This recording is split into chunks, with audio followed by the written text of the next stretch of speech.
అన్నీ ఏ సందర్భంలో చదువుతారు?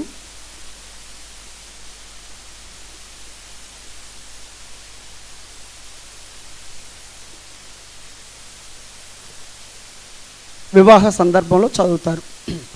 ఆదికాండం 24వ అధ్యాయాన్ని వివాహ సందర్భంలో చదువుతారు. ఏముంది అందులో?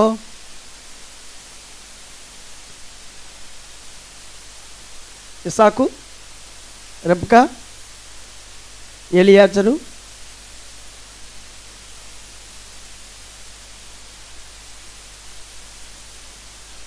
నువ్వు గట్టి మాట్లాడాలి.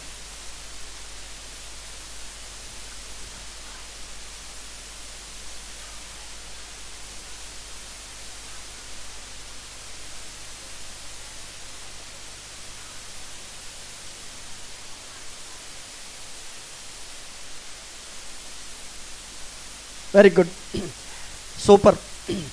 ఈ ఆదికాండం 24వ అధ్యాయం ఇది పెళ్ళిళ్ళ కోసం, ప్రధానాల కోసం మాట్లాడే అధ్యాయం. అయితే ఈరోజు నేను అదే అధ్యాయాన్ని పరిచారకుల కోసం మాట్లాడాలనుకుంటున్నాను. అందుకని కొంచెం తెలిసిందే కాబట్టి మీకు స్టోరీ అందులోంచి ఏమైనా నేర్చుకోవడానికి, అందులోంచి మనం క్షేమాభివృద్ధి పొందడానికి అక్కడ కొంచెం త్వరగా నేర్చుకునే ప్రయత్నం చేద్దాం. ఇంకా దీని ఇంట్రడక్షన్ కానీ దీని వెనకటి చరిత్ర కానీ మీకేం చెప్పనక్కర్లేదు. అబ్రహాం ఇంట్లో ఒక దాసుడు ఉన్నాడా? చదువుదాం.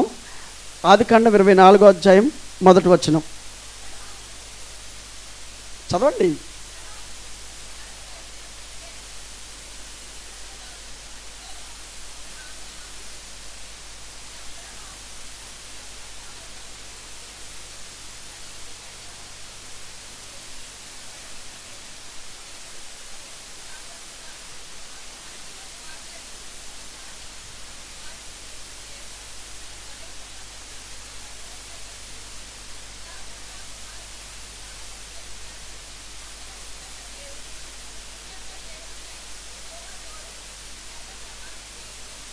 చాలు. ఇక్కడ ఎలియాజర్ అని ఉందా? ఎలియాజర్ అని లేదు, పెద్ద దాసుడు అని ఉంది. కొంతమందికి కొన్ని అభిప్రాయాలు ఉంటాయి. ఇక్కడ ఆయన ఎలియాజర్ కాదని కొందరు అంటారు, ఎలియాజర్ అని కొందరు అంటారు. ఏమో మనకి అది ఉంచండి అమ్మ, మీ దగ్గర ఉంచితే అందరికీ అర్థమవుతుంది. అయితే ఆయన దాసుడా, పెద్ద దాసుడా, చిన్న దాసుడా, లేకపోతే ఎలియాజరా, అవన్నీ మనకు తెలీదు. కానీ ఇక్కడ మనం చూస్తున్నది ఏంటంటే కనుక ఆయన ఇంటి పెద్ద దాసుడని. ఇప్పుడు దాసుడు అనే దాన్ని మనం తీసుకుందాం. ఆయన గురించి ఈరోజు మీకు నేను చెప్పడానికి ప్రయత్నం చేస్తాం. అబ్రహాం ఇంట్లో ఆయన ఎవరు? ఒక దాసుడు. ఇప్పుడు దేవుడి ఇంట్లో మనం ఎవరివి? దాసులవి, సేవకులవి. అందుకని అబ్రహాం ఇంట్లో ఆ సేవకుడు ఎలాంటి సేవ చేశాడో, ఎలా పరిచర్య చేశాడో, మనం కూడా దేవుడింట్లో అలాంటి సేవను చేద్దాం, పరిచారకులుగా చేయటానికి ప్రయత్నం చేద్దాం. నెంబర్ 1, అబ్రహాం ఇంట్లో ఆ దాసుడు, అబ్రహాంకు పని ఉంది. ఏం పని? ఇసాకుకి భార్యను తీసుకురావడం. తానేమో వృద్ధుడైపోయాడు, ఆ పని తాను చేసుకోలేకపోతున్నాడు. అందుకు ఆ పని ఏం చేశాడు? దాసునికి అప్పగించాడు. అప్పగించడానికి దేవుడే అబ్రహాం ఏం చేశాడంటే ఆ పనిని తన దాసునికి అప్పగించే ముందు ఆయన పిలిచాడు. నా తొడ కింద చేయి పెట్టమని చెప్పాడు, ప్రమాణం చేయించుకున్నాడు. ఆ పని కోసం పంపుతున్నాడు. ఎవరు? అబ్రహాము. ఎవరిని? దాసుని. ఒకవేళ మీరు ఎలియాజర్ అనుకునే ఏం ప్రాబ్లం లేదు, ఎలియాజర్ అనుకోండి. ఒకవేళ అనుకుంటే రేపొద్దున ఎవరైనా అక్కడ ఎలియాజర్ లేదు కదా అంటే దాసుడు అనండి. వాళ్ళ కోసం మీరు దాసుడు అనండి, ఎలియాజర్ అనండి, ఏదైనా అనండి. కొంతమంది చూస్తారు కదా అక్కడ ఎలియాజర్ అని లేదు కదా, ఎలియాజర్ అని రుజువేంటి అని అంటే కనుక దాసుడే అనండి, ఎలియాజర్ అనవలసిన అవసరం లేదు. అందుకు ఇప్పుడు నా ప్రసంగంలో కొన్నిసార్లు నేను దాసుడన్నా, ఎలియాజర్ అన్నా మీకు అర్థం అవ్వాల్సింది ఏంటంటే అబ్రహాం ఇంట్లో పనిచేస్తున్నటువంటి దాసుడు. ఇప్పుడు ఈ దాసుడు తన ఓనుగా పనిచేస్తున్నాడా, యజమాని చెప్పింది చేస్తున్నాడా? యజమాని పంపితే వెళ్తున్నాడా? అయ్యగారు మీకు బుద్ధి లేదు, పిల్లడికి ఇంకా పెళ్లి చేయలేదు, నేను వెళ్ళి పిల్లని తీసుకొచ్చేస్తాను అంటున్నాడా? ఏమన్నాడు? యజమానుడి చేత పంపబడుతున్నాడు, యజమాని చెప్పు చేతల్లో ఉంటున్నాడు. కొంతమంది ఎలాంటి అడవాడి బ్యాచ్ ఉంటుందంటే, ఎలాంటి బ్యాచ్ ఉంటారంటే సంఘంలో అన్నీ నేనే చేసేస్తాను అంటారు. అది అవసరం కాకపోయినా చాలా తొందరగా మాట్లాడేస్తారు, త్వరపడిపోతుంటారు. అందుకని దేవుని సంఘంలో, దేవుని మందిరంలో తొందరపడద్దు. యజమానుడు లేదా మనకున్నటువంటి దేవుని సేవకులు, మనకి దేవుడిచ్చినటువంటి పర్యవేక్షకులు మనకి ఏం చెప్తారో వాళ్ళ చేత మనం పంపబడి వాళ్ళ చేత వాళ్ళు చెప్పింది చేస్తూ వెళ్ళడానికి ప్రయత్నం చేద్దాం. సేవకుడు ఎప్పుడు కూడా దేవుని చేత పంపబడాలి. ఎవరి చేత? దేవుడి చేత పంపబడాలి. ఇప్పుడు ఎలియాజర్ని అబ్రహాం ఏం చేస్తున్నాడు? ఒక పని కొరకు పంపిస్తున్నాడు. ఈరోజు మీరు కూడా దేవుడి చేత ఎంపిక చేయబడిన వారిగా, దేవుడి చేత ఏర్పాటు చేయబడిన వారిగా, దేవుడి చేత పంపబడిన వారిగా మీరు ఉండాలి. అంతేకాని మీ ఇష్టం వచ్చినట్టుగా, మీకు అనుకూలం ఉన్నట్టుగా, మీకు ఎలా బుద్ధి పుడితే అలాగా చేసే వాళ్ళగా ఉండకూడదు. అందుకని ఇక్కడ ఎలియాజరు లేదా అబ్రహాం ఇంటి పెద్ద దాసుడు యజమాని చేత ఎంపిక చేయబడి, యజమాని చేత. అబ్రహాం ఇంటి చాలామంది పనులు ఉన్నారు, నేను చెప్పాను కదా, కొన్ని వేల మంది ఉన్నారు అబ్రహాం ఇంట్లో పనులు. కానీ దేవుడు ఆయన్నే ఎంపిక చేసుకొని పంపించాడు. పంపించిన తర్వాత నేను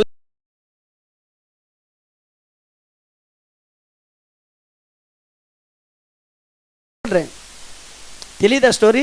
అబ్రహాం ఏం రూల్ పెట్టాడంటే, ఈ కనానీల పిల్లలు ఎవరిని మా అబ్బాయికి చేయకూడదు, నువ్వు మా బంధువుల దగ్గరికి వెళ్ళాలి, అక్కడికేమో మా అబ్బాయిని తీసుకెళ్ళకూడదు. ఎలా జరుగుతుంది ఇది? ఎలా జరుగుతుంది ఇది? కానీ అబ్రహాము దాసుడు, అబ్రహాం ఏం చెప్పాడో అదే ప్రకారంగా చేయడానికి చేశాడు. అందుకని ఇక్కడ పరిచారకులుగా ఉన్న మీరు కూడా ఏం చేయాలి? సేవకుడు ఏం చెప్తున్నాడో, సేవకులు ఎలా చేయాలని కోరుకుంటున్నారో, ఆయన మనసులో ఏముందో అది గ్రహించి దానికి ఇష్టపూర్వకంగా చేయడానికే సిద్ధపడాలి. నెంబర్ 2, మరి వెళ్ళేటప్పుడు ఏం చేస్తున్నాడు ఆయన? చదువుతున్నాను, అదే 24 చూడండి అమ్మా, మైక్ తీసుకొని చూడండి. 24:4 నా స్వదేశమందున్న నా బంధువుల యొద్దకు వెళ్ళి ఇస్సాకును నా కుమారునికి భార్యను తెచ్చినట్లు ఆకాశం యొక్క దేవుడును భూమి యొక్క దేవుడునైన యెహోవా తోడని నీ చేత ప్రమాణము చేయించదనెను. ఏమన్నాడు? ప్రమాణము చేయించు. ఏం చెప్తున్నాడంటే, నేను చెప్పింది నీకు కష్టంగా ఉండొచ్చు, నేను చెప్పింది నువ్వు చేయలేకపోయి ఉండొచ్చు, కానీ ఆకాశము భూమి యొక్క దేవుడు నీకు ఏం చేస్తాడు? తోడుగా ఉంటాడు అని చెప్పాడు. తర్వాతమ్మ, ఆ దాసుడు ఈ దేశమునకు నా వెంట వచ్చుటకు ఒకవేళ ఆ స్త్రీ ఇష్టపడని ఎడల నీవు బయలుదేరి వచ్చిన ఆ దేశమునకు నేను నీ కుమారుని తీసుకొని పోవలనా అని అడుగగా, ఏమన్నాడు? నీ కుమారుని తీసుకొని పోవలనా. ఒకవేళ ఆవిడ రాదన్నది అనుకోండి, అప్పుడు నీ కుమారుని తీసుకెళ్ళొచ్చా అంటున్నాడు. అంటే ఏదైనా అలాగ అయింది, నేను ఏం చేయమంటూ అందుకే అలా చేశాను అనడానికి ప్రయత్నం చేయట్లేదు, కానీ ముందే డీటెయిల్గా అన్నీ అడుగుతున్నాడు, అన్నీ తెలుసుకోవడానికి ప్రయత్నం చేస్తున్నాడు. సరే వెళ్ళమంటున్నా, వెళ్తాను, అక్కడ నుంచి ఏ అమ్మాయి రాకపోతే మీ అబ్బాయిని తీసుకెళ్ళొచ్చా అని అడుగుతున్నాడు. అంటే ఏం చేస్తున్నాడు? అన్నిటినీ క్లియర్గా ముందు తెలుసుకున్నాడు. కొన్నిసార్లు కొందరు పరిచారకులు ఏం చేస్తారంటే, చిన్నది వింటారు, అలా అనేసుకున్నాను, అలా చేస్తే బాగుంటుంది అనుకున్నాను, అందుకే అలా చేశాను అని దేవుడిది కొంత తెలుసుకుంటారు, వీళ్ళది కొంత కలుపుతారు. అందుకని అబ్రహాము దాసుడు అలా కాకుండా అన్ని క్లారిటీగా తెలుసుకుంటున్నాడు. నెక్స్ట్, అబ్రహాము అక్కడికి నా కుమారుని తీసుకొని పోకూడదు సుమి, నా తండ్రి ఇంట నుండి నేను పుట్టిన దేశము నుండి నన్ను తెచ్చి నాతో మాట్లాడి నీ సంతానమునకు ఈ దేశము నిచ్చెదనని ప్రమాణము చేసి నాతో చెప్పిన పరలోకపు దేవుడగు యెహోవా తన దూతను నీకు ముందుగా పంపును. అక్కడ నుండి నువ్వు నా కుమారునికి భార్యను తీసుకొని వచ్చెదవు. అయితే నీ వెంట వచ్చుటకు ఆ స్త్రీ ఇష్టపడని ఎడల ఈ ప్రమాణము నుండి విడుదల పొందెదవు గాని నీవు నా కుమారుణ్ణి అక్కడికి తీసుకొని పోకూడదని అతనితో చెప్పాను. చాలా క్లియర్గా, చాలా క్లారిటీగా, చాలా స్పష్టంగా అబ్రహాము చెప్పాడు, దాసుడు కూడా తెలుసుకున్నాడు. అందుకని మీరు కూడా ఏదన్నా పని చేసేటప్పుడు, ఏదన్నా పరిచర్యలో ఉన్నప్పుడు, అది ఇంతమంది వచ్చేసారండి, నేను అన్ని నీళ్ళు పోసానండి, ఇన్ని కేజీలు వండేసానండి అని మీ సొంత అభిప్రాయాలు పెట్టకుండా ముందుగానే క్లారిటీగా, క్లియర్గా, స్పష్టంగా అన్నిటినీ చూసుకోవడానికి ప్రయత్నం చేయాలి. ఒకవేళ ఏదన్నా చిన్నది అవకతవకలు ఉంటే ఆ టైంలో కూడా దేవుడి మీద ఆధారపడి, ప్రభా ఇలా వచ్చింది నాయన, ఇప్పుడు ఏం చేయాలి తండ్రి, ఆలోచన ఇవ్వు ప్రభా, తలంపు పుట్టించిన ఆయన అని ఆయన మీదే ఆధారపడుతూ చేస్తూ ముందుకు వెళ్ళడానికి ప్రయత్నం చేయాలి. అయితే ఇప్పుడు అబ్రహాము దాసుడు ఏం చేశాడు? రెండో పని, ఇదంతా మొదటి పని. ఆయన చేత ఎంపిక చేయబడి, ఆయన చేత పంపబడి, ఆయన దగ్గర నుంచి క్లారిటీ అన్ని తీసుకొని సేవ చేశాడు. ఇదంతా. రెండోది ఏంటి అంటే కనుక 9 అతడు తన యజమానుని ఒంటెలలో 10 ఒంటెలను, తన యజమానుని ఆస్తిలో శ్రేష్టమైన నానా విధములకు వస్తువులను తీసుకొని పోయాను. ఏం చేశాడు? శ్రేష్టమైన ఆయన పని చేయడానికి, ఆయన చిత్తం నెరవేర్చడానికి, ఆయన చేత పంపబడిన పని జరిగించడానికి ఏం పట్టుకొని వెళ్తున్నాడు? ఏం పట్టుకొని వెళ్తున్నాడు? యజమానుని యొక్క నిధుల్లోంచి పట్టుకెళ్తున్నాడు. ఏం పట్టుకెళ్ళాడు యజమాను నిధుల్లో నుంచి? ఒంటెలు పట్టుకెళ్ళాడు, బంగారు కడియం పట్టుకెళ్ళాడు, కొంత బంగారు వస్తువులు పట్టుకెళ్ళాడు, కొంతమంది పనోళ్ళు పట్టుకొని వెళ్ళాడు. ఇవన్నీ పట్టుకొని వెళ్ళాడు. ఎవరు? పెద్ద దాసుడు. మీరు దేవుడి చేత ఎంపిక చేయబడి పంపబడినప్పుడు వరాలు, నిధులు ఏవండి అన్నీ మళ్ళీ దేవుడే ఇవ్వాలి. మీకు దేవుడిస్తేనే మీరు పని చేయగలుగుతారు. ఏదన్నా ఒక పని దేవుడు అప్పగించినప్పుడు ఆ పనికి తగ్గవి కూడా దేవుడే ఇస్తాడు. ఆ పనికి తగ్గవి దేవుడే మీకు ఇస్తాడు. ఉదాహరణకి ఈ మందిరాన్ని కట్టమన్నాడు అనుకోండి దేవుడు, ఈ మందిరాన్ని కట్టడానికి కావలసినవి కూడా దేవుడే ఇస్తాడు. కట్టమన్నాడు కదా, ఎలా కట్టాలని మీరు బెంబేలెత్తవలసిన అవసరం లేదు. మీకు తెలుసా, నోవాహుని వాడు కట్టమన్నాడు. ఎన్ని సంవత్సరాలు కట్టాడు ఆయన? మీరు కట్టారు కదా 2-3 సంవత్సరాల క్రితం కట్టారా? నోవాహుని ఎన్ని సంవత్సరాలు కట్టాడు? వాడ 120 సంవత్సరాలు ఆయన వాడ కట్టాడు. అది అందులో ఎన్ని పశువులు, ఎన్ని జంతువులు, ఎన్ని పక్షులు, ఎన్ని రకాలైన వాటికి అందరికీ సరిపడగా ఎంత ఆహారం అందులో పెట్టవలసి వచ్చింది. ఈ పెద్ద వాడ కట్టడానికి డబ్బులు ఎక్కడి నుంచి వచ్చాయి? ఎవరు డొనేషన్ చేశారు? అర్థమవుతున్నాయి నా మాటలు? దేవుడు ఏదన్నా చేయమన్నాడు అంటే, చెప్పాడు అంటే, మీకు అప్పగించాడు అంటే దానికి తగ్గ సామర్థ్యం కూడా దేవుడే ఇస్తాడు. అబ్రహాము దాసుడికి ఒక పని అప్పగించి, అబ్రహాము దాసుడికి అప్పగించిన పని నెరవేర్చడానికి ఇప్పుడు ఏం చేశాడు? యజమాని ఆస్తిలో నుంచి, నిధుల్లోంచి పట్టుకొని వెళ్ళాడు. అందుకని మన యజమాని నిధులు కూడా మీకు ఇస్తాడు. మీకు ఏమేమి ఉన్నాయో తెలుసా? నిధులు మీకు తెలుసా? దేవుని నమ్మిన నీవు, ఆయన పరిచారకుడిగా తయారవుతున్న నీకు ఆయన ఏమి నిధులు ఇచ్చాడంటే తన ఆత్మను నీకు ఇచ్చాడు. తన ఆత్మ నీకు ఒక నిధి, అదొక నిధి. ఆయన ఆత్మని నీకు ఇచ్చాడు, ఆయన వాక్యాన్ని నీకు ఇచ్చాడు, ఆయన సంఘాన్ని నీకు ఇచ్చాడు, ఆయన రాజ్యాన్ని నీకు ఇచ్చాడు, ఆయన ఏవండి స్థలాలను లేదా ఆయన రాజ్యంలో నీకు స్థలాలు కూడా నీకు ఇచ్చాడు. ఇవన్నీ దేవుడు నీకు ఇచ్చిన నిధులు. ఇవి మాత్రమే కాదు, పరిశుద్ధాత్ముడు వచ్చి ఏం చేస్తాడు? పరిశుద్ధాత్ముడు వచ్చి ఏం చేస్తాడు? మీకు చాలా వరాలు ఇస్తాడు. ఏం వరాలంటే ప్రార్థన చేసే వరం, విశ్వాసం అనే వరం, పంచిపెట్టే వరం, ఇచ్చే వరం, ప్రవచించే వరం, దేవుడి వాక్యం బోధించే వరం. ఇందాక సోదరి చెప్పారు, మీరేమి చదువుకోకపోయినా ఎలా చేయగలిగారని. ఆయన ఇస్తే చేస్తున్నాం.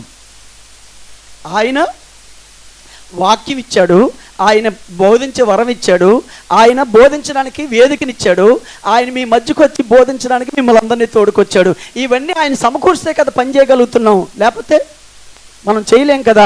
అందుకని యజమాని ఎలాంటోడు అని అంటే ఆయన మిమ్మల్ని ఎంపిక చేసుకొని వాడుకుంటాడు. రెండోది, ఆ పని చేయడానికి కావలసిన వనరులను కూడా, వరాలను కూడా ఆయన ఇస్తాడు. ఇప్పుడు యజమాని ఇంట్లో నుంచి ఏం పట్టుకెళ్ళాడు? ఆయన ఒంటెలు పట్టుకెళ్ళాడు, దాసులు పట్టుకెళ్ళాడు, బంగారాన్ని పట్టుకెళ్ళాడు, కమ్మిని పట్టుకెళ్ళాడు, కడియాలు పట్టుకెళ్ళాడు. ఇవన్నీ పట్టుకొని వెళ్ళినట్టుగా మనం చూస్తున్నాం. అందుకని పరిచర్య చేసే మీరు ఎప్పుడు కూడా ఆధార్యపడద్దు. సేవ చేసే మీరు ఎప్పుడు ఆధార్యపడద్దు. ఒక పని దేవుడిచ్చాడు అంటే ఆ పని చేయడానికి సామర్థ్యాన్ని కూడా దేవుడే అనుగ్రహిస్తాడు. ఇది యజమాను ఆ విధంగా చేయడం మనం చూస్తున్నాం. అందుకని మనందరికీ భయపడకుండా పరిచర్య చేయడానికి ఎవరినిచ్చాడంటే పరిశుద్ధాత్మనిచ్చాడు. నిన్న నవిత మీకు మొన్న క్విజ్ పెట్టినప్పుడు పెట్టాడు, దేవుడు మనకు శక్తియు, ప్రేమయు, ఇంద్రియ నిగ్రహం కలిగిన ఆత్మనే ఇచ్చును కానీ పిరికితనం కలిగిన ఆత్మనివ్వలేదు. అందుకని దేవుడు నీకు శక్తినిస్తాడు, ప్రేమనిస్తాడు, ఇంద్రియ నిగ్రహాలు కలిగిన శక్తినిస్తాడు.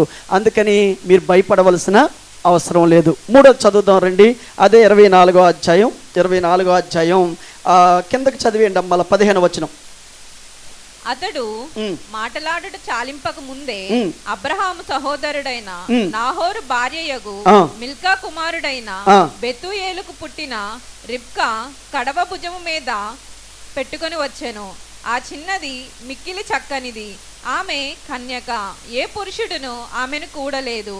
ఆమె ఆ బావిలోనికి దిగిపోయి కడవను నీళ్లతో నింపుకొని ఎక్కి రాగా ఆ సేవకుడు ఆమెను ఎదుర్కొనుటకు పరిగెత్తి, నీ కడవలో నీళ్లు కొంచెం దయచేసి నన్ను త్రాగనిమ్మని అడిగాను. చాలు చాలు. ఆయన ఏం చేశాడంటే బయలుదేరే ముందు దేవుడితో ఇలా అన్నాడు, ప్రభువా నేను ఎక్కడ అడుగు పెడతానో, ఏ ప్రదేశాలకు వెళ్తానో, ఏ స్త్రీ నాకు మొదటగా కనబడుతుందో ఆ స్త్రీని తాగడానికి నీళ్ళు అడుగుతాను. ఏ స్త్రీ అయితే నాకు నీళ్ళు ఇస్తుందో, నీకు మాత్రమే కాదు నీ ఒంటిలకు కూడా పెడతానంటదో ఆ వ్యక్తే నా యజమాని కుమారునికి భార్య అగినట్లు సహాయం చెయ్యని ప్రార్థన చేస్తున్నాడు. ఇంకా ఆ ప్రార్థన చాలించకమునిపై ఒక అమ్మాయి ఎదురుగంట వచ్చింది. ఈ నడిపింపు అంతా ఎవరు చేస్తున్నారు? ఎవరు? దేవుడే జరిగిస్తున్నాడు. ఎందుకంటే ఆయన ఎవరి మీద ఆధారపడుతున్నారు? యజమాని చెప్పాడు, నేను ఇవన్నీ పట్టుకొని వెళ్తున్నాను, అందుకు నాకు నచ్చాలి, నాకు నచ్చిన దాన్ని ఎంపిక చేసుకొస్తాను. మా అబ్బాయి ఎంత పొడవో నాకు తెలుసు, మా యజమాని కొడుకు ఏ కలర్లో ఉంటాడో నాకు తెలుసు, అందుకు ఆ కలర్కి మనం ఏం చూస్తాం? ఈడు చోడు చూస్తాం, అచ్చటా ముచ్చటా చూస్తాం, పెట్టుపోతలు చూస్తాం. ఆయన ఏం చూస్తున్నాడు? ఇవేమీ చూడలేదు. దేవుడి నడిపింపు, దేవుడి చిత్తం, దేవుడి ఏర్పాటు. నేను ఇలాగ వెళ్తాను, ఏమో ఎలాంటి అమ్మాయి వస్తుందో నాకు తెలియదు, ఏ వ్యక్తి వస్తుందో నాకు తెలియదు, నాకు గుణం కావాలి ముఖ్యం, నాకు అందం కాదు కావాల్సింది. అందుకని మా అబ్బాయి లేదా మా యజమానుడు కొడుకు ఒక్కడే ఒక కొడుకు కాబట్టి ఆ కొడుకుకి మంచి తీసుకొస్తే మా అబ్రహాము బలేని దాన్ని తీసుకొచ్చామని పొగిడించుకోవాలన్న కోరిక ఆయనకి లేదు. ఆయనకి ఏ కోరిక ఉందంటే దేవుడి చిత్తం నా యజమాని చిత్తంలో నెరవేరాలి. కాబట్టి అందుకు దేని మీద డిపెండ్ అవుతున్నాడు? ఏమని ప్రార్థన చేస్తున్నాడు? నేను వెళ్తాను, నీళ్ళు అడుగుతాను, ఏ అమ్మాయి అయితే నాకు నీళ్ళు పోస్తానంటదో, నాకు మాత్రమే కాకుండా నేను అడగకుండానే నా ఒంటిలకు కూడా పోస్తానంటదో, అంటే పశువుల మీద కూడా మనసుండి పశువులను కూడా ప్రేమించే అమ్మాయి అయితే మనుషులు ఖచ్చితంగా బాగా చూసుకుంటుంది. కనుక ఆయన ఏమి ఎక్స్పెక్ట్ చేస్తున్నాడంటే కనుక ఏమండి, క్యారెక్టర్ ఉన్న అమ్మాయిని మనకి ఏబీసీలు కావాలి. మన పెళ్ళిళ్ళలో ఏబీసీలు కావాలి. ఏంటి ఏబీసీలు? ఏ అంటే ఏజ్ సరిపోవాలి, బి అంటే బ్యూటీగా ఉండాలి, సి అంటే క్యాస్ట్ బాగుండాలి, డి అంటే డౌరీ రావాలి, ఈ అంటే ఎడ్యుకేషన్ ఉండాలి, ఎఫ్ అంటే ఫ్యామిలీ. అటు 7 తరాలు, ఇటు 7 తరాలు. అలాగే ఏ నుంచి జెడ్ దాకా ఏబీసీలు చదువుతాం మనం. దేవుడి చిత్తం మనకెందుకు బయలుపరుస్తాడు దేవుడు? మనకెందుకు జరిగిస్తాడు దేవుడు? అందుకని దేవుడి చిత్తం కనుగొని దేవుడి చిత్తమే జరగాలని ఆయన చిత్తానికే లోపడే వాళ్ళకి ఆయన ఖచ్చితంగా తీసుకెళ్తాడు.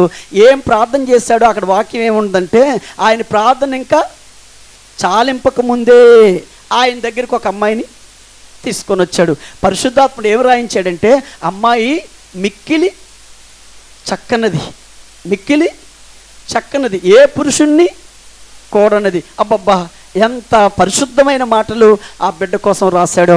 ఆయన బోతద్దం పెట్టి వెతుక్కున్నా అలాంటి అమ్మాయిని తెచ్చుకోలేడు. దేవుడి చిత్తానికి ఎప్పుడైతే అప్పగించుకున్నాడో దేవుడే ఆ అమ్మాయిని తీసుకొని వచ్చాడు. నాకు ఇప్పటికీ అనిపిస్తున్న విషయం ఏంటంటే, అదే టైంకి ఆయన వెళ్ళడం, అదే టైంకి ఆవిడ రావడం, అదే టైంకి ఈయన అడగడం, అదే టైంలో ఆవిడ ఆయన కోరినట్టే చేయడం. ఇది ఎవరి సంకల్పం? ఈ రోజున మీ బిడ్డల జీవితాల్లో, మీ కుటుంబాలలో, మీ సేవా జీవితాల్లో, మీ పరిచర్యలో ఇలాంటి దేవుడి చిత్తం జరగడానికి అవకాశం ఇస్తారా మీరు? దేవుని చిత్తం జరిగించడానికి పరిపూర్ణంగా మీరు అవకాశం ఇవ్వగలరా? అది మీరు ఆలోచించాలని మనవి చేస్తున్నాను. అందుకు ఈ దాసుడు యజమాని పనిలోనే ఉన్నాడు, యజమాని నిధులే పట్టుకొని వెళ్ళాడు. కానీ ఆ యజమానుడు జీవితంలో జరగవలసిన దానికి దేవుడి చిత్తానికి ప్రాధాన్యత ఇచ్చాడు. నేను నమ్మగల ప్రియులారా, దేవుడి చిత్తం మీద, దేవుడి చిత్తం జరగాలన్న వాళ్ళ మీద దేవుడు ఆయన ఎప్పుడు వాళ్ళకి అన్యాయం మాత్రం చేయడు. ఆయన చిత్తాన్ని జరిగిస్తూ వెళ్తుంటాడు. రండి ఇక స్టోరీలోకి వెళ్తే, ఆయన అమ్మాయిని చూశాడు. చూసి ఏం చేశాడు? మైక్లో చదువు. ఆ సేవకుడు ఆమెను ఎదుర్కొనుటకు పరిగెత్తి, నీ కడవలో నీళ్లు కొంచెము దయచేసి నన్ను త్రాగనిమ్మని అడిగాను. అందుకామె అయ్యా త్రాగుమని చెప్పి త్వరగా తన కడవను చేతి మీదకి దించుకొని అతనికి దాహమిచ్చాను. మరియు ఆమె అతనికి దాహమిచ్చిన తరువాత నీ ఒంటెలు త్రాగుమట్టుకు వాటికి నీళ్లు చేదిపోయేదనని చెప్పి ఏం చెప్పింది? నీ ఒంటెలకు ఈరోజు నా టాపిక్ రెబ్బకా కాదు, కానీ ఇక్కడ చాలామంది ఆడపిల్లలు ఉన్నారు కనుక మీకు చెప్తాను. ఆవిడ నీళ్లు, పరాయి మగాడు, ఎవరో తెలియని ముఖమర్చి పరిచయం లేని వ్యక్తి నీళ్ళు అడిగాడు, నీళ్ళు ఇచ్చింది. ఇచ్చి అక్కడితో ఆగిపోవచ్చు కదా, ఎందుకు ఆ పిల్ల నీ ఒంటిలకు కూడా పోస్తానన్నది? ఏం జరుగుంటుంది? ఈ రోజుల్లాగా ఆ రోజుల్లో ఇలా కుళాయి ఇప్పితే వచ్చిన నీళ్ళు కావు, ఇలా బోర్ కొడితే వచ్చిన నీళ్ళు కావు. వాళ్ళ నూతులు చాలా లోతుగా ఉంటాయి, కిందకి దిగాలి, ఆ నీళ్ళు పట్టుకొని పైకి ఎక్కాలి. అది అందులోని ఒంట్లు ఎన్ని నీళ్ళు తాగుతాయి? ఒకవేళ మీరు లెక్కలు కడితే కనుక ఒక్కొక్క ఒంటే 200 గ్యాలన్ నీళ్ళు తాగుతుందట, అంటే 2000 లీటర్లు తాగుతుంది.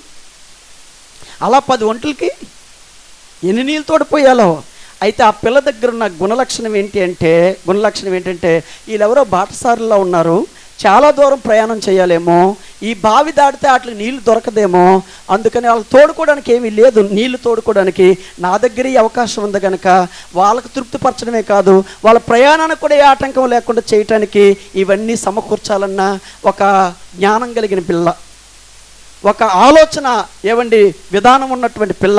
ఇప్పుడు ఆ పిల్ల అలా నీళ్ళు పోయిగానే ఈయనకి రుజువు దొరికింది, నేను ఏది కోరుకున్నానో దేవుడు నా ముందు అది జరిగించాడు అని చెప్పి ఆ రుజువు కోరుకోగానే వెంటనే ఆయన దగ్గర ఉన్న బంగారు కమ్మిని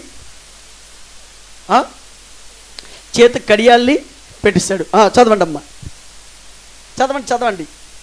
మరియు ఆమె అతనికి దాహం ఇచ్చిన తరువాత నీ ఒంటెలు త్రాగుమట్టుకు వాటికి నీళ్లు చేదిపోయిందని చెప్పి త్వరగా గాడిలో తన కడవ కుమ్మరించి తిరిగి చేదుటకు ఆ బావికి పరిగెత్తుకుని పోయి అతని ఒంటెలన్నిటికీ నీళ్లు చేదిపోసాను.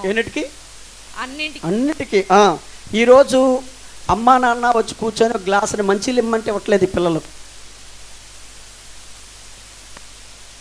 మరి ఈ పిల్లలకి దేవుడి చిత్తం, దేవుడు గొప్ప కార్యాలు ఎలా చేస్తాడు? అందుకని ఈ రెబెకా లాంటి స్టోరీలు విన్నప్పుడు యవన బిడ్డలు చాలా పాఠాలు నేర్చుకోవడానికి ప్రయత్నం చేయాలి. సో అందుకని ఇది పరిచారకుల కూడు కాబట్టి దాసుని మీద నేను దృష్టి పెట్టి వెళ్ళిపోతున్నాను. కిందకు వచ్చేయండి. ఆ మనుష్యుడు ఆమెను తేరి చూచి, అమ్మ ఇంకొచ్చేయండి 22వ వచనానికి. ఒంటెలు త్రాగుట అయిన తరువాత ఆ మనుష్యుడు అరతులము ఎత్తుగల బంగారపు ముక్కు కమ్మిని ఆమె చేతులకు 10 తులములు ఎత్తుగల 2 బంగారు కడియములను తీసి, నీవు ఎవరి కుమార్తెవు? దయచేసి నాతో చెప్పుము. నీ తండ్రి ఇంట మేము ఈ రాత్రి బస చేయుటకు స్థలమున్నదా అని అడిగాను. అందుకామె, నేను నాహోరుకు మిల్కా కనిన కుమారుడగు బెతూయేలు కుమార్తెనెను.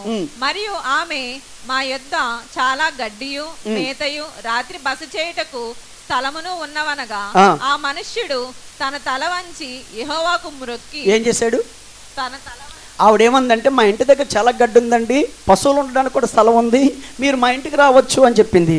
ఎప్పుడైతే ఇవన్నీ సమకూడి జరుగుతున్నాయో వెంటనే ఆ దాసుడు తల వంచి దేవుడికి నమస్కారం చేశాడు. ప్రభువా, తెలియని ప్రజల మధ్యకి, తెలియని మనుషుల మధ్యకి రావటానికి కృప చూపించావు, ఒక్కొక్కటి నేను అనుకుంటున్న దానికి నువ్వు కార్యం జరిగిస్తున్నావు అని ఏం చేస్తున్నాడు? దేవుడికి కృతజ్ఞతలు చెప్తున్నాడు. దాసుని మనసు, పరిచారకుడు మనసు ఎప్పుడు ఏముండాలంటే, దేవుడు చేంబురకాయ అంత, కంట్లో నలసంత అద్భుతం చేస్తే తాటికాయ అంత కృతజ్ఞత చూపించాలి. వచ్చిన పని జరిగిపోయిందా? జరగలేదు ఇంకా. కానీ తల వంచి దేవుడికి ఏం చేస్తున్నాడు ఆయన? కృతజ్ఞతలు. ఇంకా పిల్ల ఒప్పుకుంటుందో ఒప్పుకోదో, వాళ్ళ అమ్మా నాన్నలు ఒప్పుకుంటారో ఒప్పుకోరో, ఇంకా ఏం జరుగుతుందో భవిష్యత్తు తెలియదు, కానీ దేవుడికి మాత్రం ఏం చెప్తున్నాడు ఆయన? ఏమని కృతజ్ఞత? నేను ఏం మొక్కానో ప్రభువా, నేను ఏం ప్రార్థన చేశానో ఆ పిల్ల ఆ నీళ్ళు ఇవ్వడానికి, నా ఒంట్లకు పెట్టడానికి నువ్వు కృప చూపించావు, అయితే ముందుకు ఇంకా సాగడానికి అనుకూలత నువ్వు కల్పిస్తున్నావు అని తల వంచి దేవుడికి ఏం చేస్తున్నాడు ఆయన? కృతజ్ఞతలు చెల్లిస్తున్నాడు, లేదా దేవుడికి నమస్కారం చేస్తున్నాడు. ఇప్పుడు మనం కూడా ఏం చేయాలి? దేవుడికి కృతజ్ఞతలు. ఇక్కడ ఎంతమంది దేవుడు చేసిన ప్రతి మేలుకు, దేవుడు చేసిన ప్రతి ఉపకారానికి కృతజ్ఞతలు చెల్లించే వాళ్ళు ఉన్నారు? నీకు 10th క్లాసులో దేవుడు మంచి మార్కులు ఇచ్చాడు, దానికి కృతజ్ఞుడిగా ఉన్నావా? కృతజ్ఞత చెల్లించావా? నీ బిడ్డలో దేవుడు ఒక ఉన్నతమైన స్థితికి తీసుకొచ్చాడు, దాన్ని బట్టి దేవుడికి ఎప్పుడైనా కృతజ్ఞత కూడికి పెట్టావా? నీ ఇంట్లో దేవుడు చేసిన మేలులకి కృతజ్ఞత చెల్లించే విధంగా నీ బ్రతుకుందా? దేవుడు చేసిన ప్రతి చిన్నదానికి నువ్వేం చేయాలంటే కృతజ్ఞత బాహాటంగా చెల్లించాలి. ఏవండి, ఆ 10 మంది కుష్ఠరోగుల్లో కుష్ఠరోగిని బాగు చేసిన తర్వాత ఆ కుష్ఠరోగి ఏం చేశాడంటే గొప్ప శబ్దంతో తిరిగి వచ్చి దేవుణ్ణి మహిమపరిచాడని చదువుతున్నాం. మనం కూడా దేవుడు చేసిన ప్రతి మేలుకి ఏం చేయాలంటే గొప్ప కృతజ్ఞత చెల్లించే వాళ్ళగా ఉండాలి. అందుకు ఆ నూతి దగ్గరే, ఆ బావి దగ్గరే, నీళ్ళు తాగిన స్థలంలోనే చిన్న ఇన్ఫర్మేషన్ రాగానే ఈ దాసుడు ఏం చేస్తున్నాడంటే దేవుడికి కృతజ్ఞతాస్థుతులు చెల్లిస్తూ ఉన్నాడు. కృతజ్ఞత ఉందా మీకు? కృతజ్ఞత చెల్లించే హృదయాలు మీకున్నాయా? అందుకని చాలామందికి, మీ దగ్గర చెప్పాను ఎక్కడ చెప్పాను నాకు జ్ఞాపకం లేదు, కానీ చాలామందికి ఏంటంటే దేవుడు ఎన్ని చేసినా దాన్ని మర్చిపోతారు, ఇంకా ఏం చేయలేదో దాన్నే జ్ఞాపకం పెట్టుకుంటారు. అందుకే ఎవరు ఇలా అన్నారు, ఏమండి మనం చేసిన కార్యాలట శిలాపలక మీద, కొండ మీద చెక్కుతామట, దేవుడు చేసిన కార్యాలట ఏమండి బీచ్లో రాస్తామట. బీచ్లో నీళ్ళు వస్తుంటాయా? అక్కడ రాస్తే ఏమవుతాయి? పోతాయి. కానీ రాతి మీద రాస్తే నువ్వేం చేసావో అవి రాతి మీద రాస్తాయి, ఎలా అప్పటికి నీకు కనిపించేలాగా. కానీ దేవుడు చేసినవి అప్పటికప్పుడే మర్చిపోతావు. మీలో ఎవరినైనా ముందుకు తీసుకొచ్చి మైక్ ఇచ్చి దేవుడు నీకు ఎన్ని మేలులు చేశాడో చెప్పు అంటే ఇన్ని సంవత్సరాల్లో దేవుడు చేసిన మేలులు 10 చెప్పగలవా? రాసుకున్నావా అన్న ఏమైనా? దావీదు అంటాడు, నువ్వు నా ఎడల కలిగి ఉన్న ప్రణాళికలు, నా ఎడల నీకున్న తలంపులు నా తల వెంట్రుకల కంటే మించిపోయి ఉన్నాయి అన్నాడు. అంటే ఎన్ని లెక్క పెడితే మించిపోయాను అనగలడు? ఈ రోజున దాసునిగా, పరిచారకులుగా ఉండవలసిన మన మనసు ఏంటంటే దేవుడు చిన్న పూతికంతా నీకు మేలు చేస్తే నువ్వు తాటికాయ అంత కృతజ్ఞత చూపించగలగాలి. అది ఉండాలి పరిచారకుల దగ్గర ఎప్పుడు కూడా. అందుకని ప్రతి చిన్న విషయంలో ఆయనకి స్తుతులు చెల్లిస్తూ ఉంటే, కృతజ్ఞతలు చెల్లిస్తూ ఉంటే అది దేవుడికి ఎంతో తృప్తినిస్తుంది. ఇంకా నీ కార్యాన్ని అయినా సులభంగా చేయడానికి అవకాశం ఉంటుంది. అందుకని కృతజ్ఞత కూడుకులు మన దగ్గర జరగాలి, మన ఇంట్లో జరగాలి. కృతజ్ఞత సువాసన దేవుడికి అందాలి. ఆ విధంగా అందడానికి నీవెప్పుడు సంసిద్ధంగా ఉండాలి. అందుకని ఆ నూతి దగ్గరే దేవుడు చూపించిన చిన్న ఏమండి ఆ ఏర్పాటుకే ఆయన తల వంచి దేవుడికి ఏం చేస్తున్నాడు? కృతజ్ఞత చెల్లించాడు, నమస్కారం చేశాడు. రండి తర్వాత 27. ఆ మనుష్యుడు తన తల వంచి యెహోవాకు మ్రొక్కి, అబ్రహామును నా యజమానుని దేవుడైన యెహోవా స్తుతింపబడును గాక, ఆయన నా యజమానునికి తన కృపను తన సత్యమును చూపటం మానలేదు. ఈ మాట చదువుకున్న వాళ్ళు కొంచెం బాగా స్టడీ చేసే వాళ్ళు ఉన్నారు కనుక వినండి. బైబిల్లో మొట్టమొదటగా పరిచయమైన 2 పదాలు కృపయు సత్యం.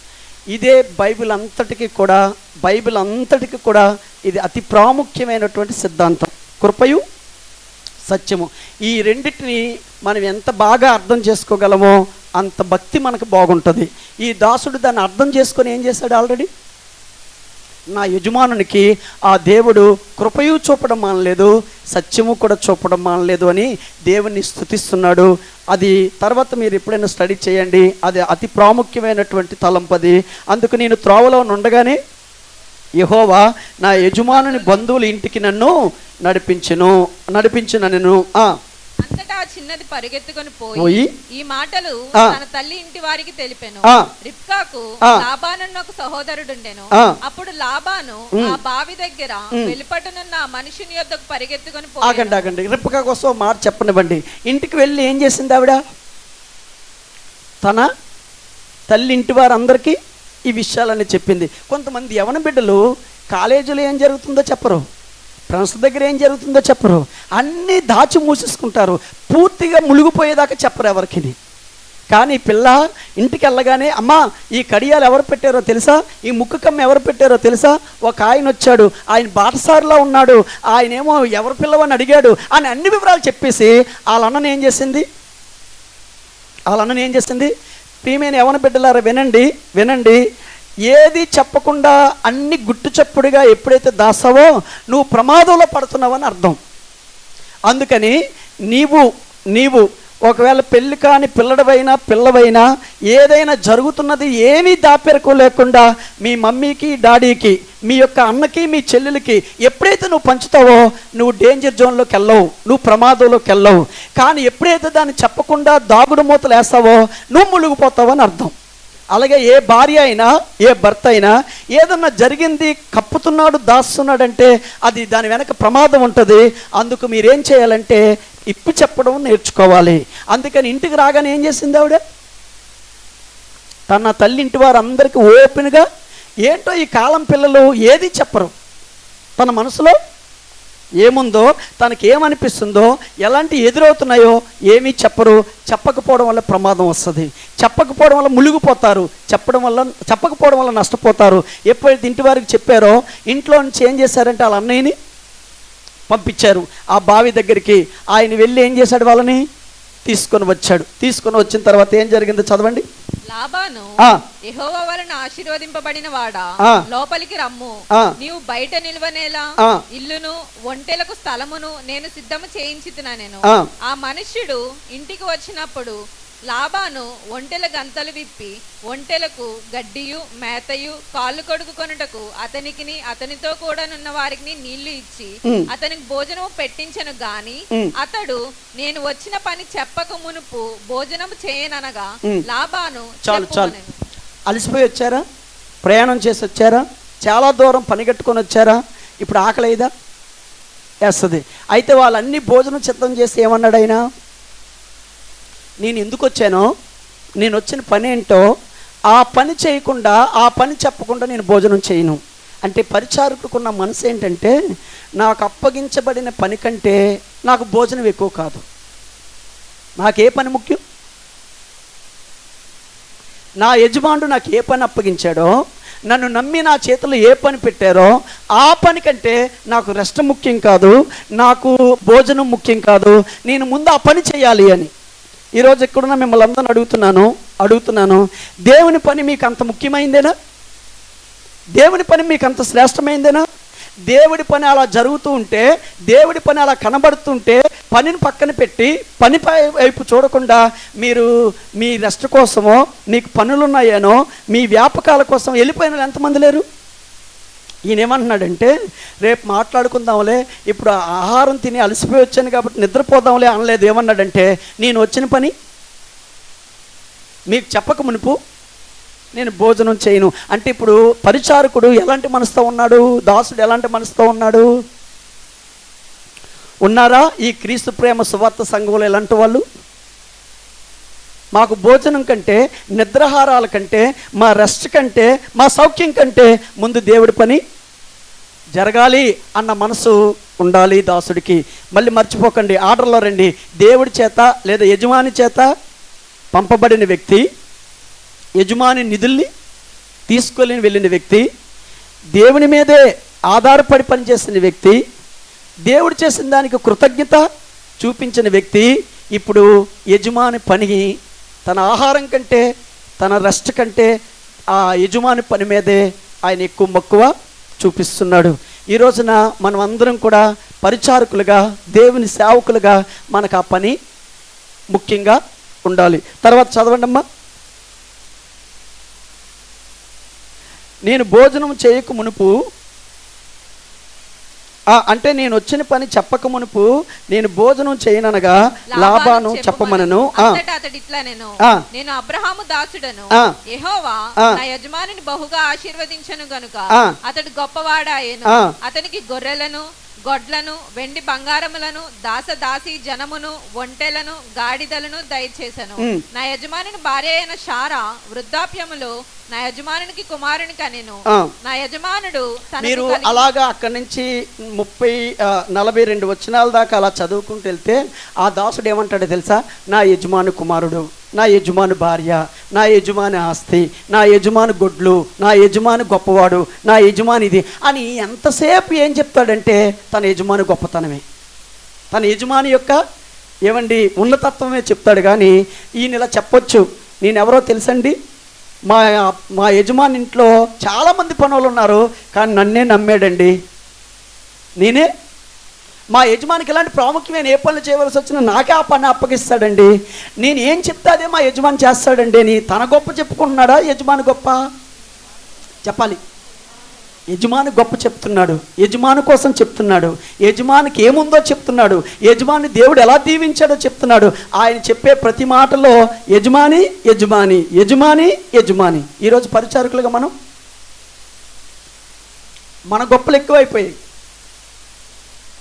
మనం చేసేది ఎక్కువైపోయింది. నేను లేకపోతే అక్కడ పని నడవదండి అసలు, నేను కానీ లేకపోతే అక్కడ వాళ్ళందరికీ ఏమి తొయ్యదండి, నేనుంటేనే ఏదన్నా జరుగుతుంది, నా వల్లే ఏదన్నా జరుగుతుంది. ఆ శాసగిరి గారు నేను లేకపోతే ఆయన ఏమీ చేయలేడు అన్న డబ్బాలు కొట్టే వాళ్ళు కొంతమంది ఉంటుంటారు. ఎస్, ఒకవేళ నువ్వు అంత ప్రాముఖ్యమైన వ్యక్తి కావచ్చు, కానీ నీ నోటి మాటలు నువ్వు చెప్తున్న విధానంలో ఏమనిపించాలో తెలుసా? ఏ యజమాని మనల్ని పిలుచుకున్నాడో ఆ యజమాని పేరు మారుమ్రోగాలు తప్ప మన పేరు, మన గొప్ప మనం చెప్పడానికి వీల్లేదు. కానీ ఈరోజు ఏమైపోయిందో తెలుసా? కలవర టెంపుల్కి రండి,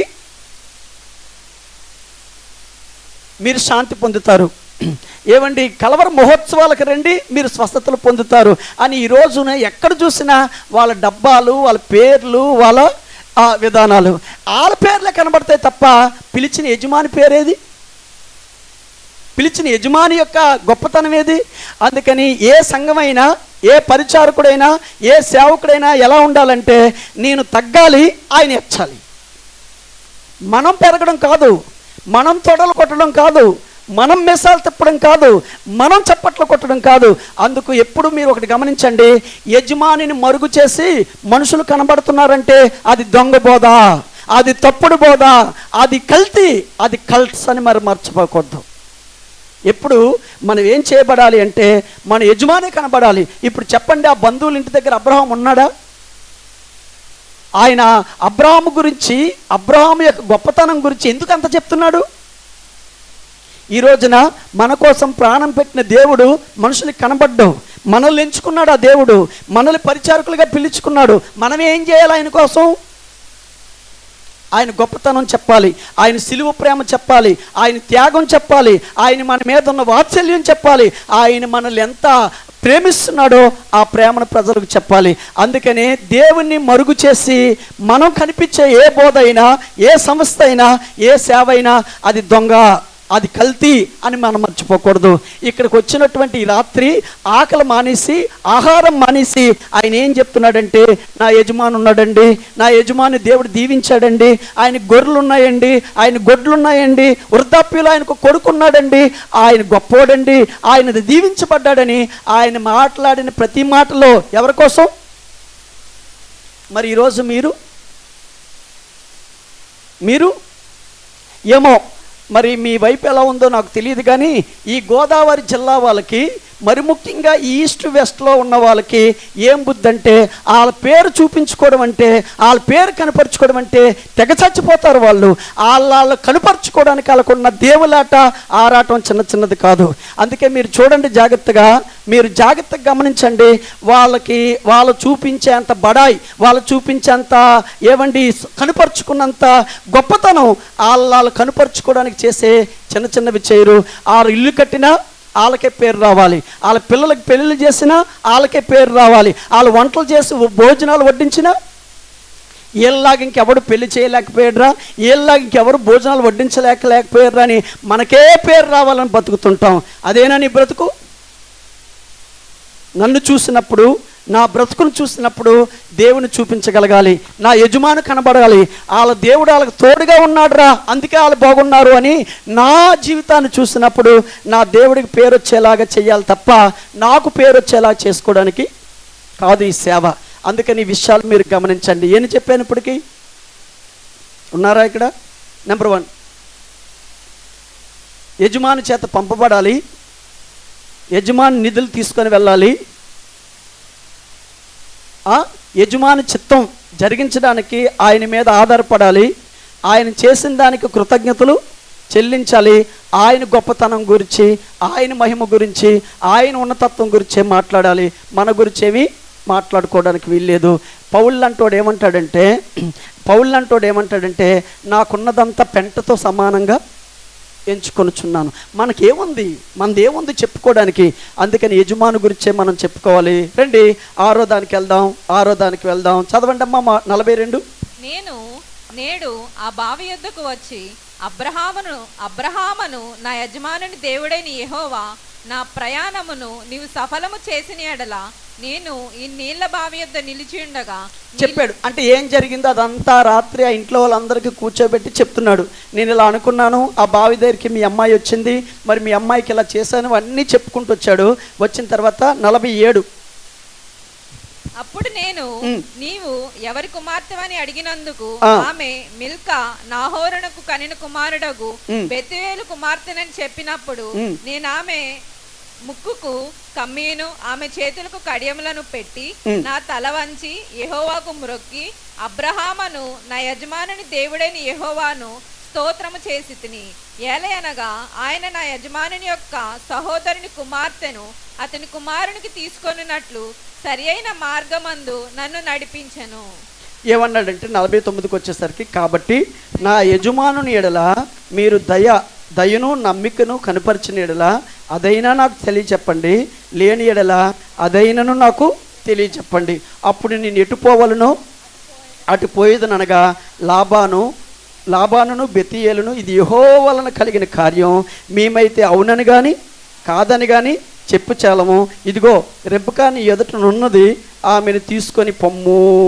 ఏమన్నారా ఇంట్లో వాళ్ళు? దేవుడు ఇంత స్పష్టంగా ఇంత తేటగా మీకు దేవుడు కార్యం చేస్తే దీన్ని కాదని కానీ అవునని కానీ మేము చెప్పడానికి మేమెవరమి? మా నిర్ణయాలు ఎందుకు మీరు తీసుకుంటారు? ఇది దేవుడు చేసే కార్యమే కనుక ఆవిడ్ని తీసుకొని వెళ్ళు అన్నాడు. అనగానే ఏం చెప్తున్నాడో చదువుతున్నాను చూడండి.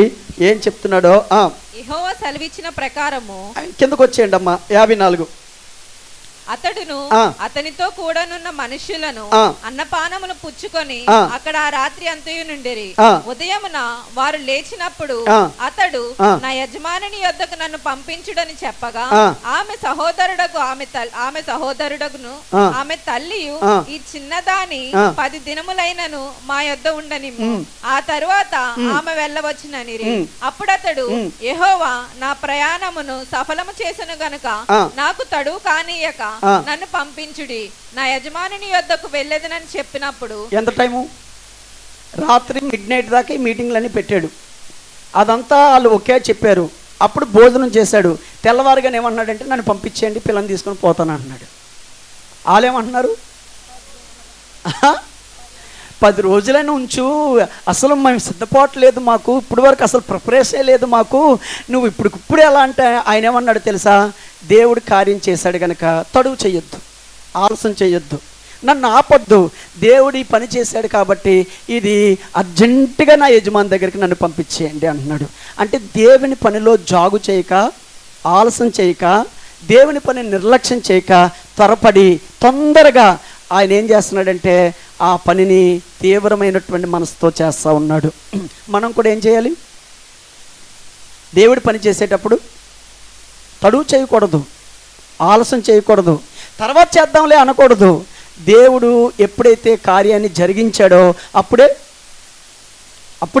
ఆ పనిని దేవుడికి సమర్పించడానికి మనం పూర్తిగా చేయాలి. కొంతమంది ఎలాంటి బుద్ధి ఉంటుందంటే దేవుడు మాట్లాడతాడు ఈరోజు, ఈ మాట్లాడిన రోజున సమర్పించుకోరు, ఆ మాట్లాడిన రోజున దేవుడికి అంకితం చేసుకోరు, భలే మాట్లాడాలని అక్కడికి ఆపేస్తారు. మీరు ఎప్పుడైనా వేడి మీద ఉన్నప్పుడే ఏ పనైనా జరిగిస్తుంది, వేడి చల్లారితే ఏ పని చేయలేరు. అందుకు ఇప్పుడు ఏమంటున్నాడంటే మీరు ఇంక తడువు చేయొద్దు, నన్ను దేవుడి కార్యం సఫలం చేశాడు కాబట్టి నన్ను నా యజమాని దగ్గరికి త్వరగా పంపించండి అని అంటున్నాడు. అందుకని దేవుని బిడ్డలారా, పరిచారకులారా, యవనస్తులారా, దేవుని పనిలో సాగుతున్న వారులారా, దేవుడి పని ఎప్పుడు తడువు చేయొద్దు, దేవుడి పని ఎప్పుడు ఆలస్యం చేయొద్దు, దేవుడి పనికి ఎప్పుడు నిర్లక్ష్యం చూపించొద్దు. అది ఎంత త్వరగా వీలైతే అంత త్వరగా చేయడానికి ప్రయత్నం చేయండి. నీ చేతికి ఏదైనా పని వచ్చిందా, ఆ పనిని త్వరగా చేయి. నీకు దేవుడు ఏదైనా పని అప్పగించాడా, ఆ పనిని ఇమీడియట్లుగా చేయి. నీకు దేవుడు ఏదన్నా పని అప్పగించాడా, ఆ పనిని జాగు చేయకుండా చేయి. అది సేవకుడికి ఉండవలసిన, పరిచారకుడికి ఉండవలసిన మనసు. అలాంటి మనసుతోనే మనం సాగడానికి ప్రయత్నం చేయాలి. చెప్పండి లైన్గా. 1, యజమాని చేత పంపబడాలి. యజమాని నిధులతోనే మీరు పనిచేయాలి. యజమాని మీదే లేదా దేవుడి మీద ఆధారపడి మార్గాలు సరళం చేయనివ్వాలి. దేవుడికి ఏ పరిస్థితి, చిన్న విషయాల్లో కూడా ప్రతి విషయంలో కృతజ్ఞతాస్తుతులు చెల్లించాలి. యజమాని గొప్పతనం గురించి మనం మాట్లాడాలి. మన గురించి ఎప్పుడు మాట్లాడుకోకూడదు. నేను ఇదండి, నేను అదండి, నేను అలాగుండేవాడిని అండి, నేను ఇలాగుండేవాడిని, ఇవేవి మనకు అక్కర్లేదు. మన యజమాని కోసమే మాట్లాడాలి. దేవుని పనికి నా ఆహారం కంటే, నా ఆకలి కంటే, నా సౌఖ్యం కంటే, నా సుఖం కంటే దేవుని పని ముందే జరగాలని ప్రాధాన్యత ఇవ్వాలి దేవుడి పనికి లేదా యజమాని పనికి. తర్వాత యజమాని పనిని నిర్లక్ష్యం చేయకుండా, తడువు చేయకుండా త్వరపడి చేయాలి. అలాగే ఈ ఇంటి దాసుడు, అబ్రహాము దాసుడు దేవుని పనిని ఆ విధంగా జరిగిస్తూ వచ్చాడు. మనం కూడా దేవుడి పనిని ఆ విధంగానే జరిగించాలి. ఇక్కడున్న కొంతమందిని నేను చూస్తున్నాను, ఇప్పుడు చూశాను, లాస్ట్ టైం వచ్చినప్పుడు కూడా చాలామందిని చూస్తూ వచ్చాను. పని అయ్యేదాకా ఇక్కడి నుంచి వెళ్ళరు, పని అయ్యేదాకా ఇక్కడి నుంచి వెళ్ళిపోరు. అది నాది కాదులే అని వదిలిపెట్టి వెళ్ళిపోయే వాళ్ళు కారు. అయితే అది కొద్దిమందేనా, అందరూ చేయరా పని? అది కొన్ని విషయాల్లోనైనా అన్ని విషయాల్లో చేయరా పని? అందుకని యజమాని పనిది, మన యజమాని ఇల్లు ఇది, మన దేవుని యొక్క సంస్థ ఇది. అందుకు ఆ దేవుని ఇంట్లో, ఆ దేవుని పనుల్లో అందరూ అలా ఉండాలి, అన్ని పనుల్లో అలా ఉండాలి. అన్ని పనుల్లో కూడా తడువు చేయకుండా, జాగు చేయకుండా మీరు వాడబడాలి. దేవుని సేవకు పిలిస్తే, దేవుని పరిచర్యకి రమ్మంటే, దేవుడు తన పిలుపుని నీకు ఇచ్చి నేను పిలిస్తే నా వల్ల కాదు, నేను ముసలోడినే, నా వల్ల కాదని వండడానికి వీల్లేదు. మీకు తెలుసా, అబ్రహాముకి ఏ వయసు ఉంటుందో, ఈ ఇంటి పెద్ద దాసుడు ఒకవేళ ఎలియాజర్ అయితే ఈ ఎలియాజర్కి కూడా అంతే వయసు ఉంటుంది. ఆయనేమి కుర్రోడు కాదు.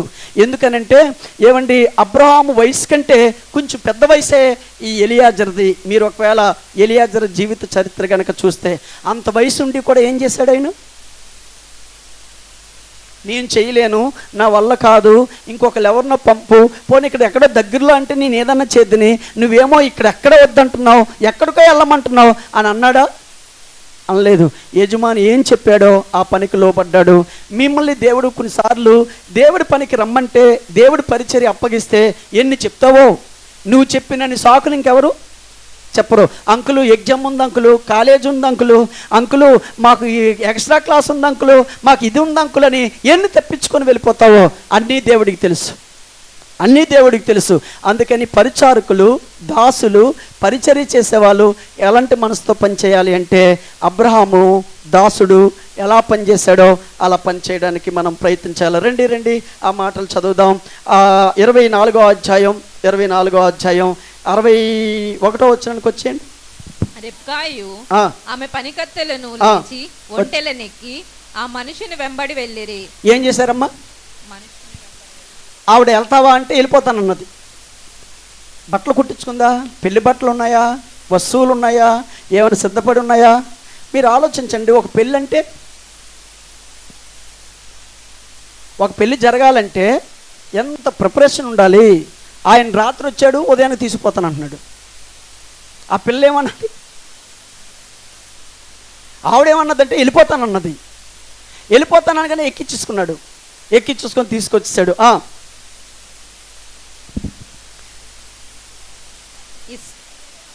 ఆ మనిషిని వెంబడి వెళ్ళిరి. అట్లు ఆ సేవకుడు రిబ్కాను తోడుకొని పోయెను.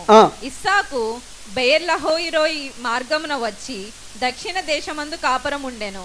సాయంకాలమున ఇస్సాకు పొలములో ధ్యానింప బయలువెళ్ళి కన్నులెత్తి చూచినప్పుడు ఒంటెలు వచ్చుచుండెను. రిబ్కా కన్నులెత్తి ఇస్సాకును చూచి ఒంటెల మీద నుండి దిగి, మనల్ని ఎదుర్కొనుటకు పొలములో నడుచుచున్న ఆ మనుష్యుడెవరని దాసుని అడుగగా, ఇతడు నా యజమానుడని చెప్పెను. గనుక ఆమె ముసుగు వేసుకొనెను. అప్పుడు ఆ దాసుడు తాను చేసిన కార్యములన్నీ ఇస్సాకుతో వివరించి చెప్పాను. ఏం చేశాడు?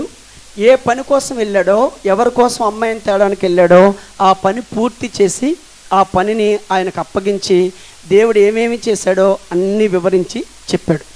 మీరు కూడా దేవుడి పనిని, మీకు అప్పగించిన పనిని సంపూర్తి చేయాలి. మధ్యలో వదిలేయకూడదు, మధ్యలో విడిచిపెట్టకూడదు. చెయ్యాలనుకున్నాను కానీ కుదరలేదు, నేను ఇవ్వాలనుకున్నాను కానీ అవ్వలేదు, నేను ఎన్నో అనుకున్నాను కానీ అన్నీ జరగలేదు అని మధ్యలో ఆపొద్దు. ఏ పని ప్రారంభించావో, ఏ పని జరిగించావో, ఏ పని నీకు అప్పగించాడో ఆ పనిని ఏం చేయాలమ్మా? పూర్తి చేసి అప్పగించాలి. యేసుక్రీస్తు ఏమన్నాడంటే, నాకు చేయుటకు నువ్వు ఇచ్చిన పని సంపూర్ణంగా చేసి భూమి మీద నిన్ను మహిమపరిచాను. పౌలేమన్నాడు? నా పరుగు కడముట్టించాను, నా విశ్వాసం కాపాడుకున్నాను అన్నాడు.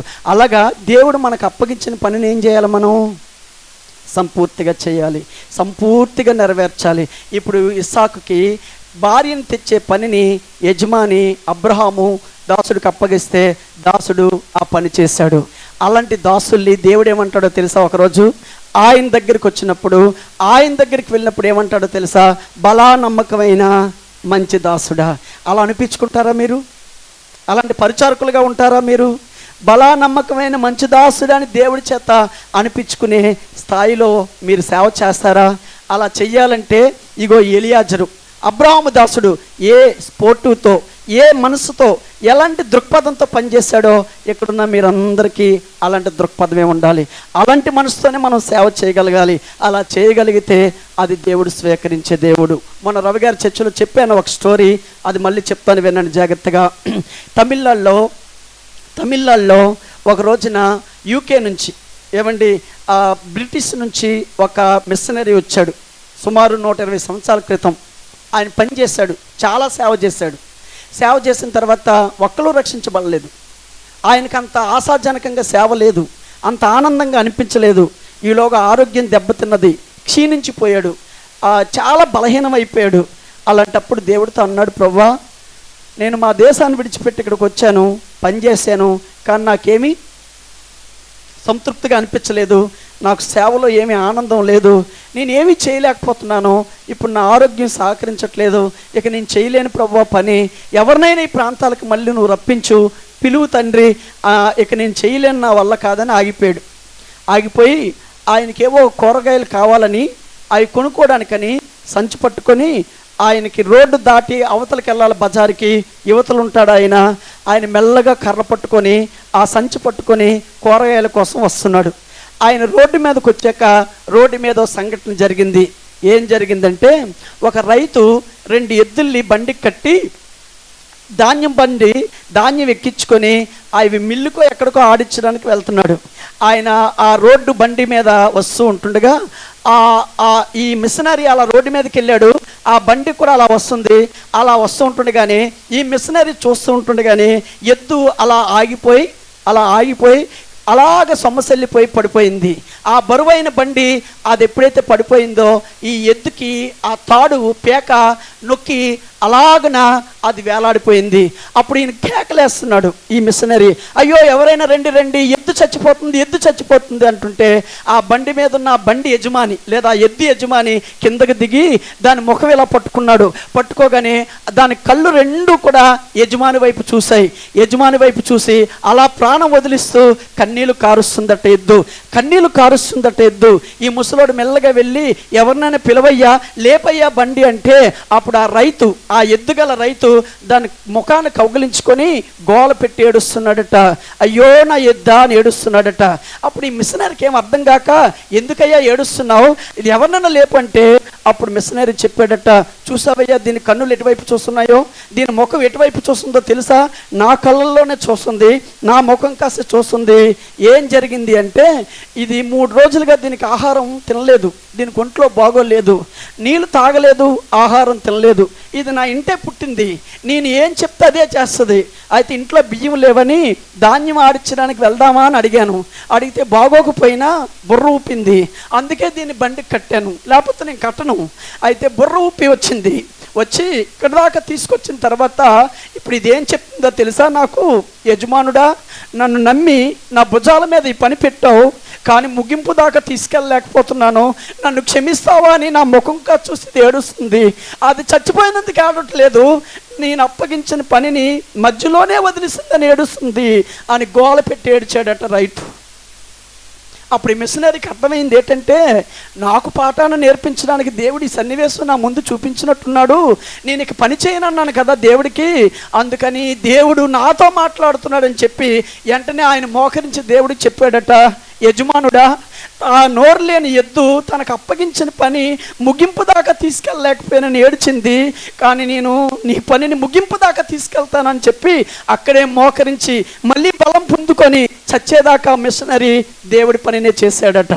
ఈరోజు నా ముందున్న మీ అందరికీ నేను చెప్పే మాట ఏంటంటే, మన యజమాని ఏ బరువైతే మన మీద మోపాడో, ఏ పరిచర్య అయితే మనకు అప్పగించాడో, ఏ సేవ చేయాలని అనుకుంటున్నాడో అది ముగింపు దాకా చేద్దాం, అది మరణం వరకు చేద్దాం, మన ప్రాణం పోయేదాకా చేద్దాం. ఇందాక పాడించారు పాట, ప్రేమించేదా యేసురాజా, ప్రేమించేదా ఎప్పుడు దాకా? నా ప్రాణం ఉన్నంత వరకు, నేను మట్టిలో కలిసేదాకా. మన సేవ, మన పరిచర్య దృక్పథాలు ఈ విధంగా ఉండాలి. మన సేవ, మన పరిచర్య దృక్పథాలు ఈ విధంగా మనం పరిచర్య చేయాలి. అందుకని మధ్యలో వదలకండి. ఎవరో ఏదో అన్నారని మీరు విడిచిపెట్టకండి. ఈరోజు నేను వేరే కోణంలో మాట్లాడాలనుకున్నాను. పరిచర్యలో కొంతమందికి కొందరు నచ్చకపోయేసరికి ఏం చేస్తారంటే, వాళ్ళే చేసుకోమని, నేను వద్దనులే, నన్ను ఎప్పుడు ఖాతరు చేయర్లే అని చాలా చీప్ మెంటాలిటీతో వదిలేస్తుంటుంటారు. అందుకని మీరు పరిచర్యని ఎట్టి పరిస్థితుల్లో వదలొద్దు. ఎవరు మెచ్చుకున్నా మెచ్చుకోకపోయినా, ఎవరు మిమ్మల్ని పొగిడినా పొగడకపోయినా, దేవుడి పరిచర్య ఇది, నీ యజమానుడు అప్పగించిన పరిచర్య ఇది. ఈ పరిచర్య ముగింపు దాకా తీసుకెళ్దాం, ముగింపు దాకా చేద్దాం. ఇక్కడ ఎలియాజరు, అబ్రహాము దాసుడు ఏ పని ఆయన భుజాల మీద పెట్టారో ఆ పని సంపూర్ణంగా చేసి ఆ యజమానికి అప్పగించాడు. మనం కూడా మన యజమానికి ఆ పని అప్పగిద్దాం. అలాంటి కృప, అలాంటి పరిచర్య ఈరోజు ఈ క్రీస్తు ప్రేమ సువార్త సంఘంలో ఉన్న వాళ్ళకి ఆ పరిచర్య అప్పగిస్తున్నాం. ఆ పరిచర్య భారాన్ని మీరు తీసుకెళ్లాలని కోరుతున్నాం. మీకు సువార్త భారం ఇచ్చాడా? మిమ్మల్ని మనుషులు తీసుకొచ్చే పరిచర్య ఇచ్చాడా? మీకు వండే పరిచర్య ఇచ్చాడా? మీకు వడ్డించే పరిచర్య ఇచ్చాడా? పరిచర్య చాలా రకాలుగా ఉంటుంది.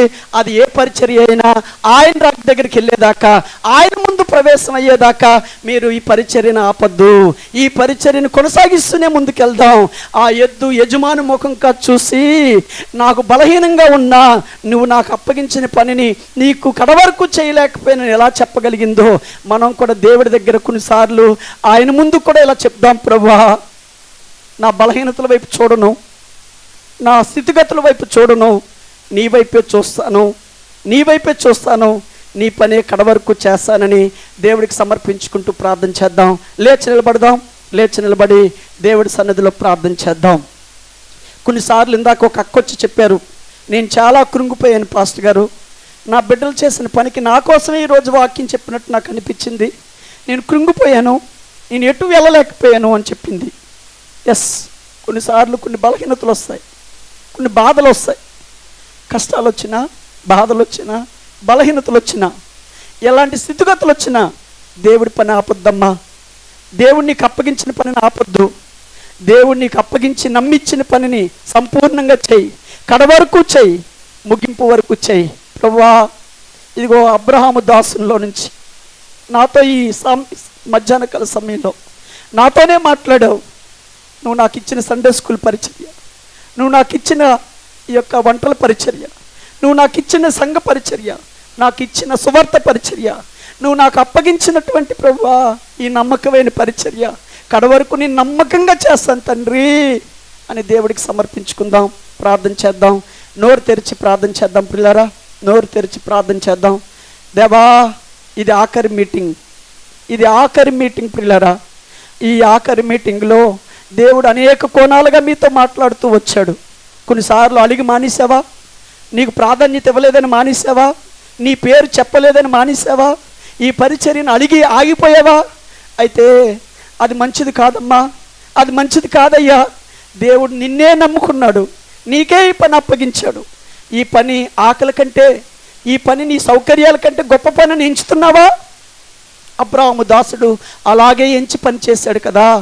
అలాగే ఆకలి కంటే, నేను వచ్చిన పని మీతో చెప్పకుండా, నేను వచ్చిన పని జరగకుండా నేను ఆహారం తిన్నా అన్నాడు. ఎంత ప్రాధాన్యత ఇచ్చాడో యజమాని పనికి, ఎంత ప్రాధాన్యత ఇచ్చాడో యజమాని పనికి. ఆలస్యం చేయలేదు, తడువు చేయలేదు. ఆ పని దేవుడు జరిగించగానే వెళ్ళిపోతామన్నాడు. అయ్యో 10 దినాలైనా ఉంటే బాగుండని కోరారు, ఆలస్యం చేయనివ్వలేదు, ఆలస్యం జరగనివ్వలేదు. నువ్వు కూడా త్వరపడి చేస్తున్నావా దేవుడి పని? దేవుడి పని త్వరపడి చేస్తున్నావా? ఇందాక కూడా ఎలీషా కోసం మాట్లాడుకున్నాం. ఎలీషా కూడా ఆరోగ్యం బాగోపోయినా ఆరాటం పోలేదు ఆయనకి, శరీరం సహకరించకపోయినా రోషం పోలేదు ఆయనకి. దేవుడి పని చేయడానికి ఆ రోషం మనకుందా?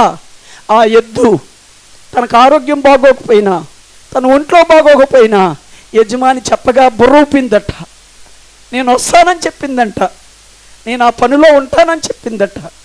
ఆఖరికి ఆ పనిలోనే తన ప్రాణాన్ని పోగొట్టుకుంటూ యజమాని ముఖంగా చూస్తూ, యజమానుడా నీ పని కడవరకు చేయలేకపోయినా నన్ను క్షమిస్తావా అని అడిగిందట. ఈరోజు దేవుడి సన్నిధిలో మనం అలా చెప్పగలమా? ఇదిగో ప్రభువా, పాట పాడడం కాదు, నిజంగానే నీ సన్నిధిలో చెప్తాను తండ్రి, నా ప్రాణం ఉన్నంత వరకు, నా ఊపిరి ఆగే వరకు, నేను మట్టిలో చేరే వరకు నీ పని నమ్మకంగా చేస్తాను, నీ పని ఉన్నతంగా చేస్తాను, నువ్వు అప్పగించిన పని నాణ్యంగా చేస్తాను, తడువు చేయకుండా చేస్తాను అని నోరు తెరవండమ్మా. నోరు తెరిచి ప్రార్థన చేయండి. మీరు దేవుడి వాక్యం విన్న తర్వాత దేవుడికి తిరిగి చెప్పడం, తిరిగి ప్రార్థన చేయడం మీరు నేర్చుకోవాలి. దేవుడి సన్నిధిలో చెప్పాలి, నాతో నేను మాట్లాడావు ప్రభువా, నీ మాటలు నాకు అర్థమయ్యాయి తండ్రి. ఈ పరిచారకుల సదస్సు ద్వారా, ఈ పరిచారకుల కూడిక ద్వారా నేను కూడా నీ పని చాలాసార్లు నిర్లక్ష్యం చేశాను, అలక్ష్యం చేశాను, నన్ను క్షమించు, క్షమించు దేవా, నన్ను క్షమించు, నీ పనిలో నన్ను నడిపించు దేవా అని ప్రార్థన చేద్దాం. అలాగ ప్రార్థన చేస్తూ ఉంటుండగా దైవజనులు మన మధ్యలో ప్రార్థనలో నడిపిస్తారు. ప్రార్థన చేద్దాం.